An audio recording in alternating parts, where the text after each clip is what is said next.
आज मैं आपको समांतर श्रेणी में लेक्चर 3 देने जा रहा हूं। आज हम सीखेंगे कि यदि हमें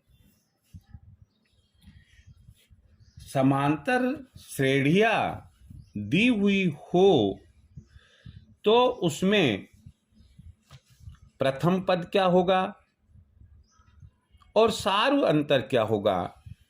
सबसे सरल प्रश्न ये बनते हैं। वो तमाम विद्यार्थी जिनका मन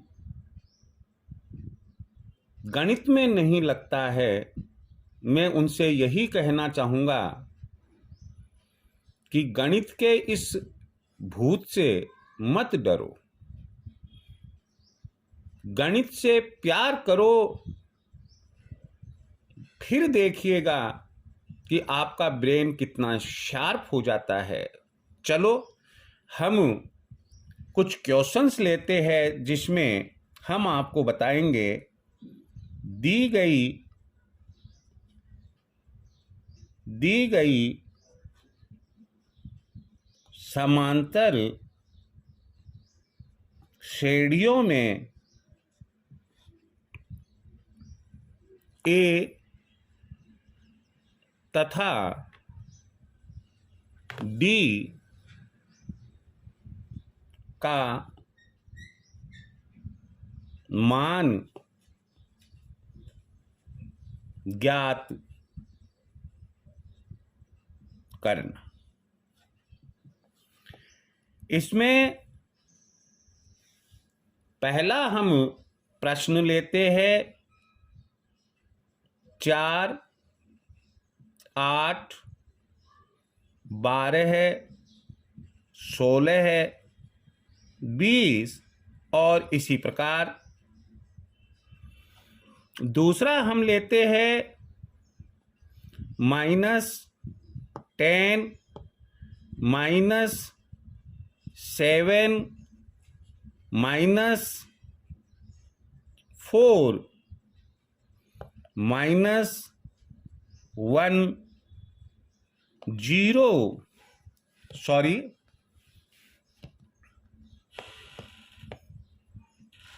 2,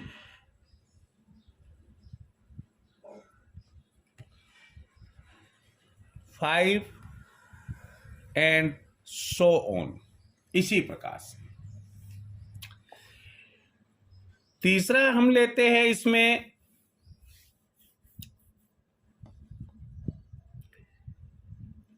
5, -5 upon 2, -3 upon 2, -1 upon 2, 1 upon 2, 3 upon 2 और इसी प्रकार से। एक क्वेश्चन और लिखते हैं हम यहाँ पर 1.75, 1.50,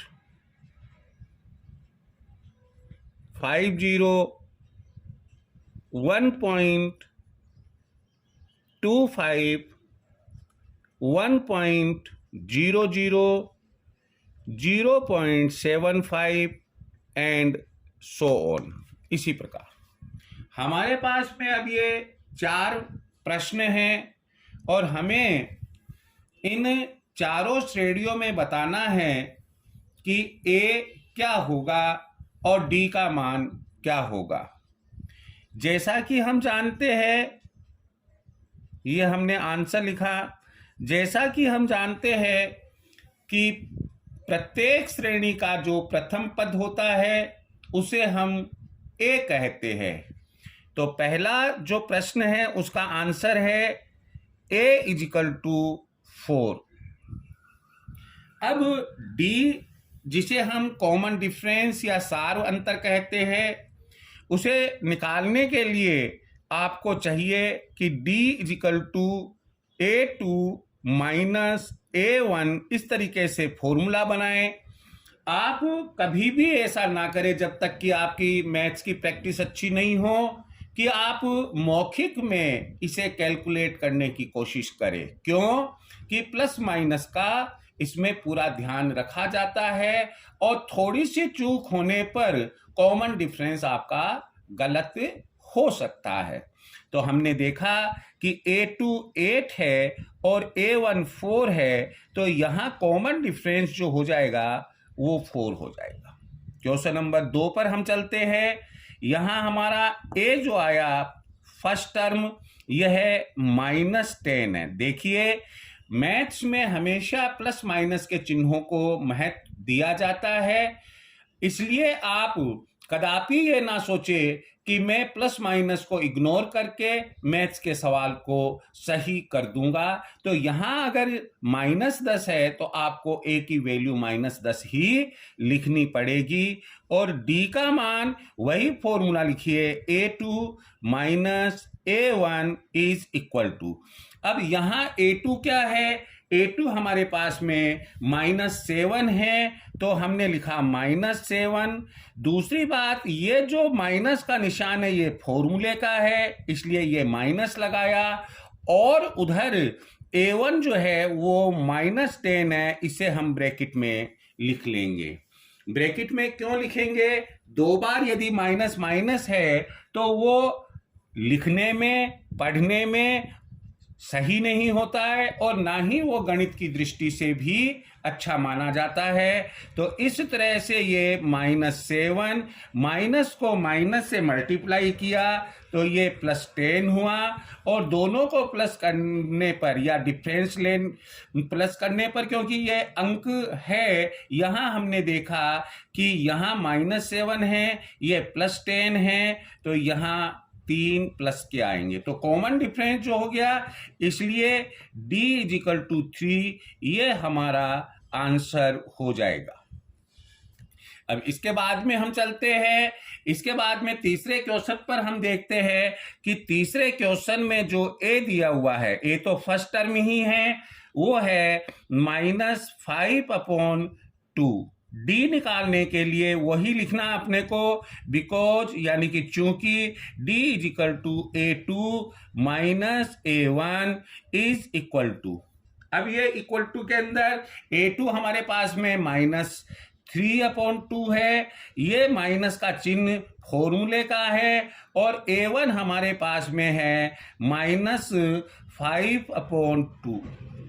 हमने इसे सिंपल किया, सरल किया, -3/2 माइनस माइनस ये प्लस हुआ और 5/2 लघुत्तम लिया, एलसीएम, ये 2 आया हमारे पास में, और 2 आने पर माइनस का 3, कितना आया, माइनस का 3 आया और प्लस का 5 आया। इस तरह से हमारे पास में ये प्लस के 2/2, अगर हम इसे काटते हैं तो 2 एकम 2, 2 एकम 2, 2 1 जा 2, 2 1 जा 2, और हमारे पास में इसलिए d की वैल्यू जो आती है वह 1 आ जाती है।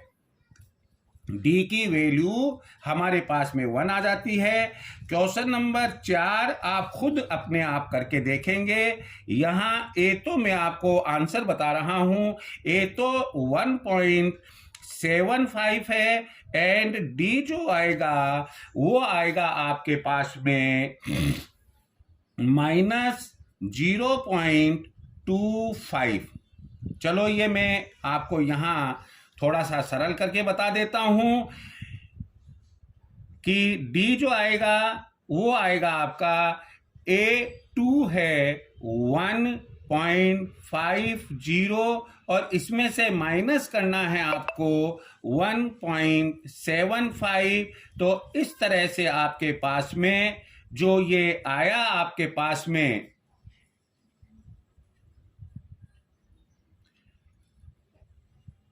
5 माफ कीजिएगा, थोड़ी सी मिस्टेक हो गई है, यहां पर थोड़ी सी मिस्टेक हो गई है। यहां आप देखिएगा कि चूंकि d is equal to A2 minus A1 है, A2 हमारे पास में कितना है 1.50 माइनस, और A1 हमारा है 1.75, तो माइनस का 1.75 है, प्लस का 1.50 है, तो माइनस का ज्यादा होने के कारण यह बचेगा माइनस 0.25। यह हमारा डी का मान हो गया। आप अच्छे से इसको देखकर आप स्क्रीनशॉट लेना चाहे तो आप आराम से ले सकते हैं।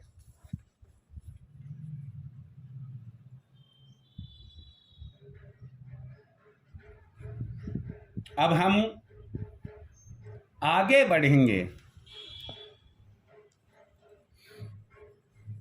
अगले प्रकार की जो प्रॉब्लम हमारे सामने आएगी वह क्या आएगी अरिथमेटिक प्रोग्रेशन में, वह यह आएगी जब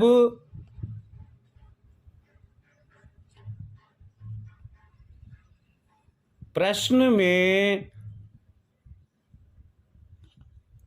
ए तथा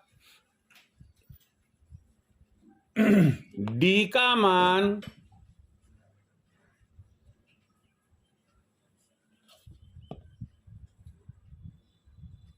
दिया गया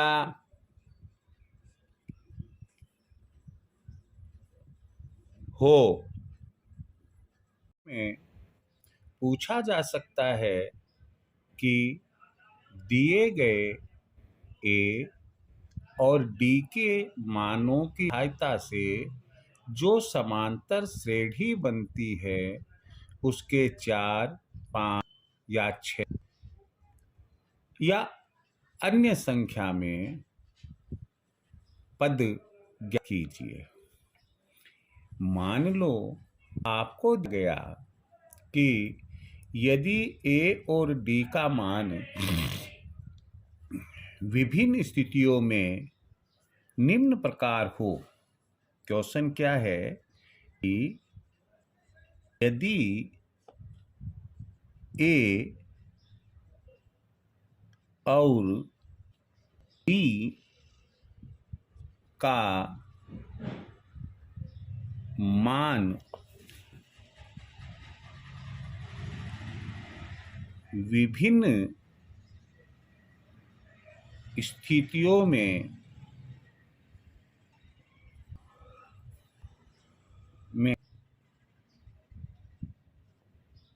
निम्नलिखित हो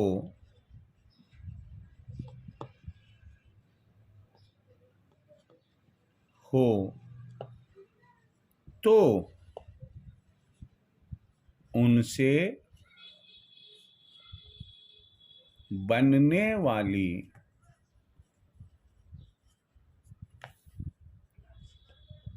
समांतर श्रेणी के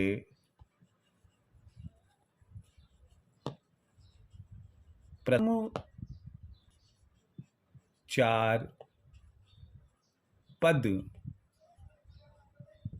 ज्ञात की। सपोज को ये मिला। पहला प्रश्न है a equal to 2 and d is equal to 5। Second question है a is equal to 49 and d is equal to -4। Third question है a is equal to 101 and d is equal to 3। Fourth question है a is equal to 4.5 and d is equal to 2।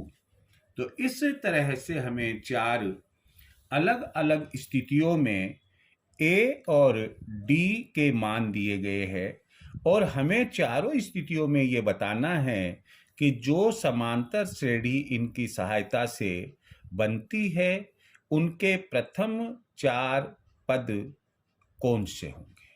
हम इसका answer लिखते हैं, इसका solution करते हैं। हम पहले का देते हैं, क्योंकि प्रथम पद फर्स्ट टर्म प्रथम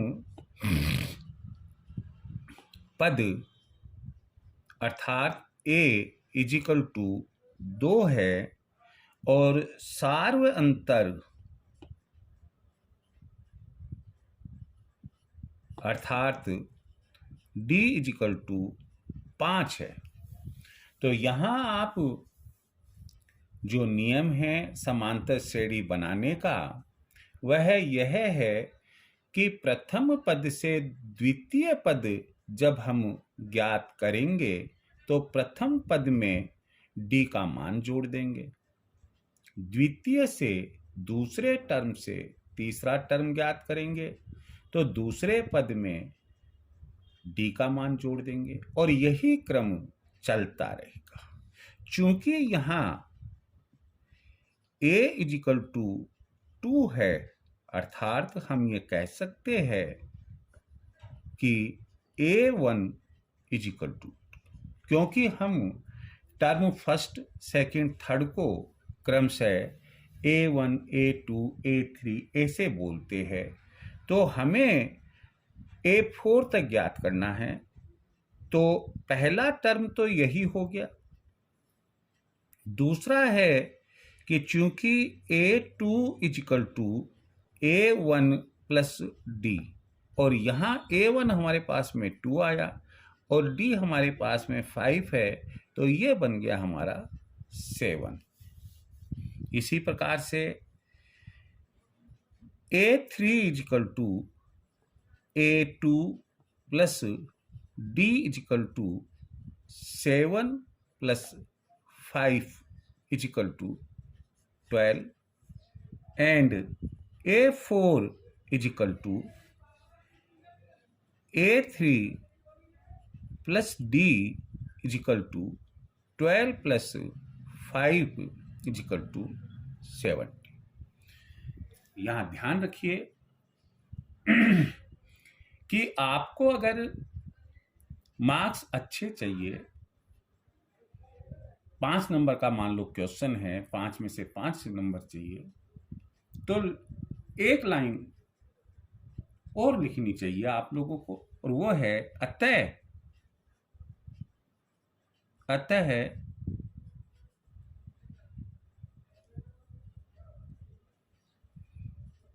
समांतर श्रेणी के प्रथम 4 पद क्रमशः होंगे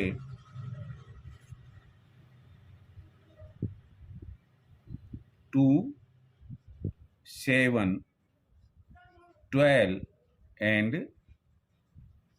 70। ये इस तरीके से आंसर आप लिखेंगे। ऐसा करने से जो कॉपी जांचने वाला टीचर है वह मानकर चलता है कि स्टूडेंट को सब कुछ आता है। चलो हम सेकंड क्वेश्चन पर चलते हैं। आप स्क्रीनशॉट ले सकते हैं इसका।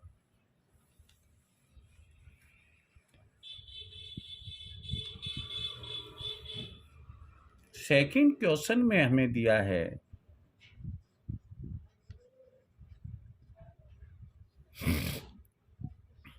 a is equal to 49। अब हम संक्षेप में चलेंगे, अर्थात a1 is equal to 49। d हमें दिया है, कॉमन डिफरेंस दिया है -4। चूंकि a2 is equal to a1 plus d होता है तो A1 तो 49 है, प्लस हम करेंगे ब्रैकेट में D माइनस में है तो 4 लिखेंगे। नतीजा होगा 49 माइनस 4 इज इक्वल टू 45। यही ऑर्डर चलेगा A3 is equal to A2 plus D is equal to 45 plus -4 is equal to 45 minus 4 is equal to 41 and A4 is equal to A3 plus D is equal to 41 plus -4 is equal to 41 minus 4 is equal to 37। अतः समांतर श्रेणी के प्रथम 4 पद क्रमशः होंगे, क्या क्या हो जाएंगे? पहला यहां से लेंगे हम 49, 45, 41 एंड 37, यही इसका आंसर। मुझे उम्मीद है कि यह प्रश्न आपको समझ में आया होगा। पहला और दूसरा पार्ट मैंने बताया है, आप कोशिश कीजिए तीसरा और चौथा पार्ट आप स्वयं करें। Thank you.